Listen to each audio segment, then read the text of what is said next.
पद्मशाली युवक संघटनेच्या वतीनं श्रीनिवास भाऊ संघा यांचा सन्मान।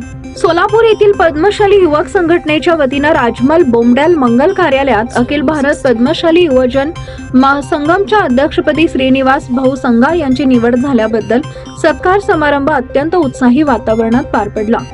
सदर कार्यक्रम महाराष्ट्र राज्य पद्मशाली संघमचे प्रधान सचिव यशवंत इंदापुरे यांच्या अध्यक्षतेखाली पद्मशाली शिक्षण संस्थेचे विश्वस्त व्यंकटेश आकेन, सेवानिवृत्त संघाचे उपाध्यक्ष अनिल कन्ना, पद्मशाली युवक संघटनेचे अध्यक्ष शेखर कटकम, प्रेसिडेंट नागेश बोमडॅल, सचिव विजय निली आदींच्या प्रमुख उपस्थितीत संपन्न झाले।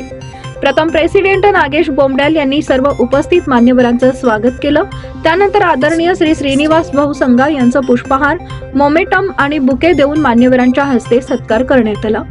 सेवानिवृत्त संघाचे उपाध्यक्ष अनिल कन्ना यांनी मार्गदर्शनपर भाषणात श्रीनिवास भाऊ संघा यांना पुढील कार्यास शुभेच्छा दिल्या, तर सकारात्मक दाखल श्रीनिवास भाऊ संघा यांनी युवक संघटनेचे आभार मानले। तसेच अखिल भारतीय पद्मशाली संघमचे अधिवेशन 9 मार्च 2025 रोजी हैदराबाद इथं असून युवकांनी जास्तीत जास्त संख्येनं उपस्थित राहावं असं आवाहन केले। माधवी अंदे यांनी शुभेच्छा दिल्या। अध्यक्षीय भाषणात यशवंत इंदापुरे यांनी हैदराबाद येथील अधिवेशनात उपस्थित राहून युवकांनी एकीचं बळ दाखवावं असं आवाहन केलंय। श्रीनिवास भाऊ यांना पुढील वाटचालीस शुभेच्छा देण्यात आल्या।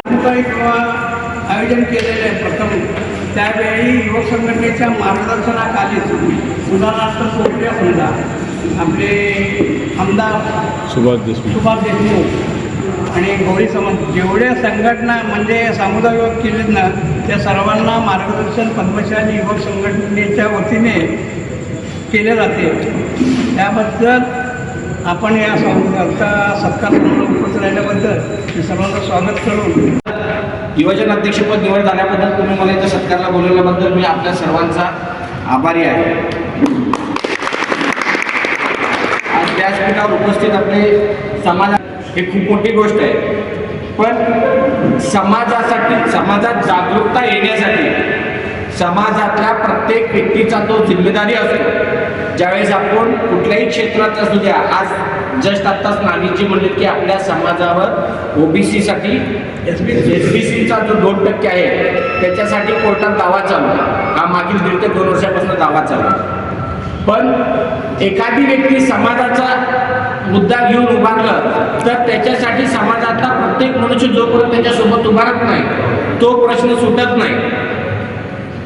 कारण तो प्रश्न समाजातला प्रत्येकाचा असतो। एखाद्याची परिस्थिती चांगली असते त्याला ती गरज नसते, पण ज्याची परिस्थिती खरंच वाईट आहे त्याच्यासाठी समाजातल्या अशा अनेक लोक संघर्ष करून समाजाच्या भवितव्यासाठी लढा देतात। अशा प्रत्येक लोकांसोबत आपण उभारलं पाहिजे। आपण इथं जमलेले प्रत्येक जण आहात, तुम्ही सगळ्यांनी आपल्या आजूबाजूच्या घरातल्या 5-25 लोकांना, आपण जिथं काम करतो तिथं आपल्या समाजातले लोक असतील, आपल्यातला एकमेकांचं द्वेष बाजूला ठेवून राजकारणापुरती मी ह्या गटाचा आहे, मी त्या गटाचा आहे, मी सोम्याचा आहे, मी गोम्याचा आहे, मी दाम्याचा आहे हे डोक्यात न ठेवता समाज म्हणून ज्यावेळेस तुम्ही निस्वार्थ भावनेने एकत्र येता त्यावेळेस समाजाची प्रगती रोखण्याची हिंमत ताकद